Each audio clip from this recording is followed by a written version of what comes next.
This next video that you're going to see is pretty near and dear to my heart. This is where I've been spending a lot of my last 2 years, and that's developing a nail polish collection. And so I have quite a bit of do-it-yourself. It's gel nail polish because I do my own nails, do my mom's. And then I also have lots of real nail polish, which you can also combine. If you've seen my other videos, you know how to do that. And so I'm going to combine this with how I organize it, and I'm also going to show you kind of my swatch box and how I keep my swatches organized. So enjoy. Thanks for watching. What you see below is really a built-in cabinet in my house, and this is actually where I store my nail polish. I've developed a pretty vast nail polish collection. I'd say about a fourth of it now is gel nail polish. The rest of that is real nail polish. You know from my other videos that you can combine the two, and so I find the finishes of real nail polish to be a little bit more interesting to me, so that's why my collection of that is so much larger. But then gel is pretty much in its infancy still, and so it's starting to grow up and the finishes are starting to be more interesting.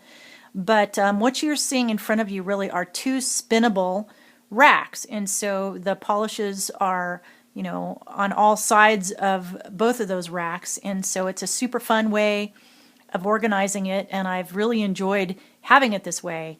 Nail polish collections are, in my mind, one of the more difficult things to keep organized, especially if you have a large collection, because the challenge is how do you develop a large collection and still keep it in good enough order that you can really, you know, put your hands on it and know what you've got. Okay, here is my box of swatch sticks. So I have everything organized that way. It's one of those things, again, I'm kind of a curator, so I'm a big believer in organizing things just so that I can it's comforting to me to just know where everything is and how to look at it. These are my gels. That's just half of the gels that I have. And so, so I think you can see, it's kind of pretty obvious probably to people watching this. That's the other half of my gel collection. Okay, so here you go. So here are my browns and neutrals. And so what started to become very obvious to me pretty quickly, well, not very quickly, that's an exaggeration. I gotta own that one, you know what I mean? Is that there was only so far I could go in this color spectrum before I was going to really reach the limits of that, before just duping seriously. I mean, come on, look at all the neutrals I have. And so that's why it's motivated me to just really look at other areas of nail art and other things where I can develop a different look on a nail without necessarily having to have a different polish for it, you know what I mean?